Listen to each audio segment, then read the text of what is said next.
Hey everyone, welcome to an old video from the SingularityComputers archive. This is from about 2 years ago when Cytotoxic Client Build 8, which I'm sure some of you will be familiar with, returned to the SingularityComputers workshop for some minor maintenance and upgrades. And at this point the build was, I think, a couple of years old. Now I have a whole lot of videos like this which I was about to go through and delete. Videos that I've never finished editing, I've never uploaded. I thought instead of deleting them, I would upload some of them because I know that at least some of you will enjoy these videos. They're filmed on an old camera, so they are a bit rough. You might find them a bit boring, but this is extra bonus content that I thought I'd upload. And I'm just going to be doing a few little things to the build. You can see that it's done very well. It's in good condition. It's in perfect working order. It's been well looked after. And in a few months' time, it's actually going to be coming back to me again for some major upgrades. CPU, motherboard, memory, and graphics cards. Because this is the Intel Core i7-3960X, DDR3, and Tri-SLI GTX 680s. So what I need to do to the system, what I've spotted so far, and I haven't really taken a good look at it yet, is a lot of rusty bolt heads. And this happens because the bolts are bare steel, and most of the bolts we use in computers are steel, and they are usually okay unless they get touched a lot. So you can see the ones that are in places that, you know, are easy to access with your hands are rusty. And that's why when I'm building my systems, I always wipe everything down constantly and keep everything clean, remove all of the finger marks, because it's not just bare steel, it's nickel plating, it's any metal really that ends up with some form of corrosion, and it's from the acids on your hands. You can see there's some very slight tarnishing and, you know, discoloration on these bits power pump mods. Also this one, it looks like it's almost happened due to heat. And the system has been in an area of the world which has a hot climate, so I'm going to use some metal polish on those, but I think it actually, you know, almost looks good. It kind of suits the theme. But anyway, I'll get into the rest of what I need to do shortly. I think I'm going to start with replacing the rusty bolts. So I've started removing all of the rusty bolts in the system. And there's some components I'm going to be able to remove, but others I won't be able to. And I'll come back to that shortly. But you can see here about the expected amount of dust after over 2 years with no dust filters of any kind. And you can see on the radiators there, so not enough to be creating a problem, maybe a very slight decrease in performance, but all of that will be very easy to remove. So you can see all of the rusty bolts coming out here. The threads are also quite rusty. What I might end up doing in the future is putting some sort of very light oil, or, you know, I don't like to use any oil because then you end up with it just creating mess, but maybe a Teflon or something to coat it, I'm not sure. Now I have here some Thermalright metal polish, and I've just briefly polished this bits power pump mod, and you can see it looks just as good as it did when it was new. So it's come up like new. You can see there's a little bit of what appears to be tarnishing on the fittings, but it's not. That will polish straight off just with, you know, anything. But that tarnishing on that block just there, that will need some metal polish. But all of it will come up like new. All you need is a decent metal polish, as long as it doesn't get to the point where it, you know, starts to do that kind of thing, where it's peeling. But that's only under where the washer is going to sit, so it's not going to be visible. Now when it comes to components I can remove and components I can't, there's only so far I'm going to go with this system at this point, because it's coming back soon for a full upgrade anyway, and I'm going to be completely stripping it down, rebuilding it with all new, well, a lot of new components. So there's no point in draining the loops at this point. I mean, this is Mayhem's X1 coolant, and with full acrylic loops it should last 3 years. So when it comes back in a few months time, you know, it'll be around 2.5, maybe a bit more years. So I mean, the coolant's fine. You can see there's no discoloration. The pumps are still running at full RPM, which is always a good sign. If your pump RPM starts to go down, it shows you've got problems in your loop. And usually the problem that you'll find is that the jet plate in your CPU water block, and I've noticed they're starting to use jet plates in graphics card water blocks now also, the finer parts of the loop basically will have some sort of buildup. But that's only when you're using soft tubing, because that buildup comes from the soft tubing breaking down, which it does after a very short time. With acrylic tube, you shouldn't end up with any buildup like that, so it should last a lot longer. And really in the end you'll only be replacing the coolant, you know, just because it's been 3 years, and you should just do it after that time just in case. So I won't be able to remove the radiators, I won't be able to remove these fans because I can't get to the bolts on the other side unless I really start to, you know, disconnect all of the wiring and everything. And you know, I'm not going to really mess things up and dismantle the system until I really need to, and that was also the client's orders. I mean, that's what makes sense, so that's what we're going to do, obviously. But I'm going to replace all of these bolts now, and I'll probably coat them in Teflon, and then I'm going to move on to cleaning up all of this dust and polishing anything that has been tarnished. I've now finished cleaning the lower radiator, and this is the only radiator that I'm going to be able to properly clean. It's the only one I can remove the fans from and properly access. And you can see that there's still a film of dust over the fins and bits of dust in there, and I did use a high pressure air from a compressor and also a vacuum, but until I can get that radiator out of the build and wash it, I'm not going to be able to get it clean. And that's the way I do it. I wash the radiators, run water through the fins, and that gets them like new. It removes every single bit of the dust. You do need to be careful. You need to make sure that the radiator is properly dried. Put it out in the sun, particularly if you have a radiator with steel in it. And I much prefer not to use radiators with steel in it, because every time I do, before I can even install the radiator into the build, most of the time it's started to rust, and that's why I repaint my radiators a lot of the time. Good thing about black ice radiators, which I've used in this build, is that they're brass and copper. So in my opinion, you know, that's the way I prefer to go. They're also a lot lighter, but that doesn't usually matter.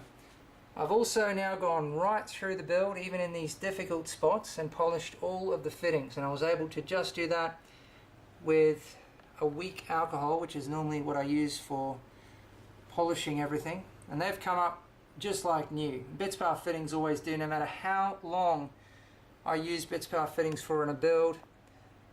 You know, I had some Bitspower fittings that must have been 10 years old, and they still look like new after a bit of a polish. The water blocks are a bit of a different matter. Once they tarnish, they're a bit difficult to, you know, get back to looking like new, but with a good metal polish you can do it. And you can see, compared to before, the CPU water block is looking a lot better. So I've gone right through and just cleaned out all the dust and polished everything. You can see the fittings up there. Also the pump mod on this side looks like new again.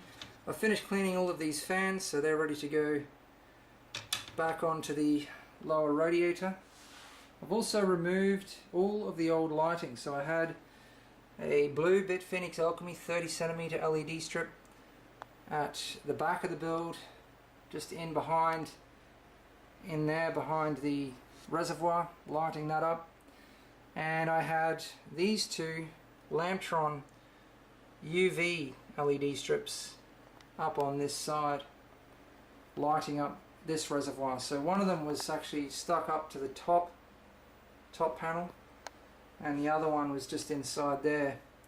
The client has requested that I replace the lighting with the new dark side lighting, which is far more effective UV lighting. Both coolants in this build are UV reactive, so That's going to be a massive improvement. And I'm not yet sure where I'm going to place the lighting, but this build has a switch for the lighting just there, accessible from the back panel.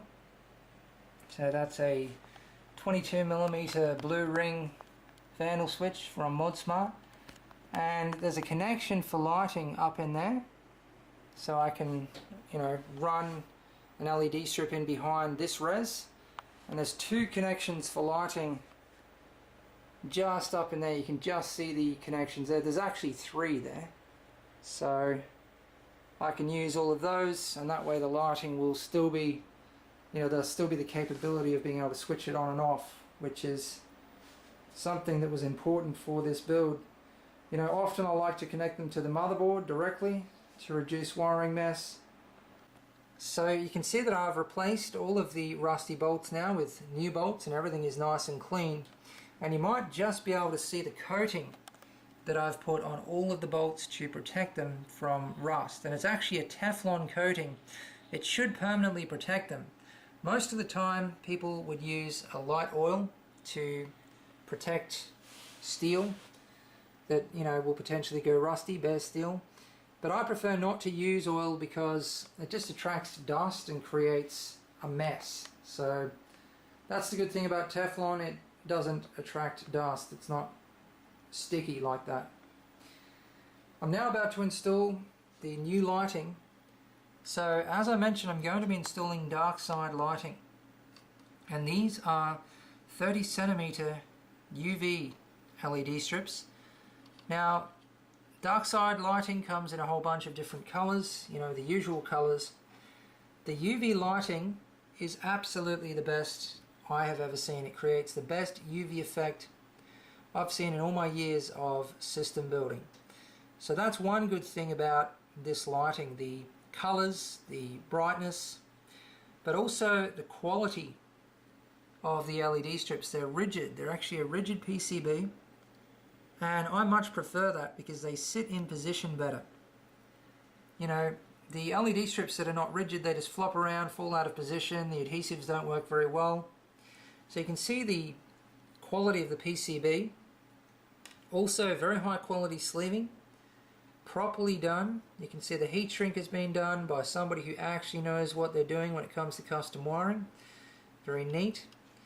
And this has actually changed recently. Initially they just had a 3-pin fan connector on a fairly long cable, but they now have this 2-pin connector, and then they also come with a cable which looks to be about 30cm. So it has the female 2-pin connector there, 3-pin fan connector on the other end, which is what I prefer to use for my lighting, and that's what I have already installed in this build. And this is the adhesive that comes with it, which I usually cut in half and put on either end.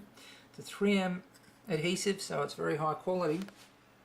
So I should just be able to plug this lighting straight in. There's a plug down there, so I'm going to put one LED strip back where the other one already was, behind here.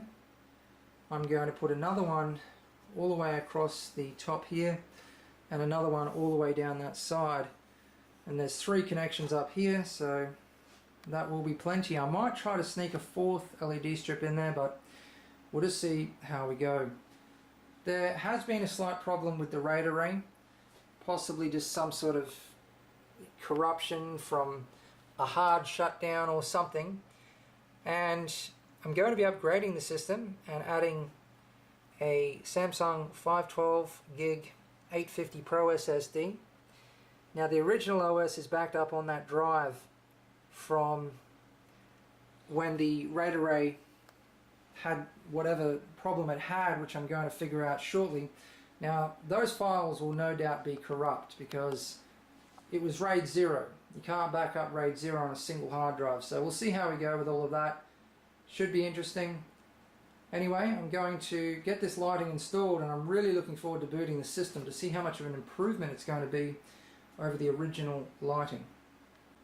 I've installed the lighting and everything is finished around the other side of the build, but now looking from around the back of the build, I haven't really talked much about this build, you know, the specifications, the mods that I did or anything like that.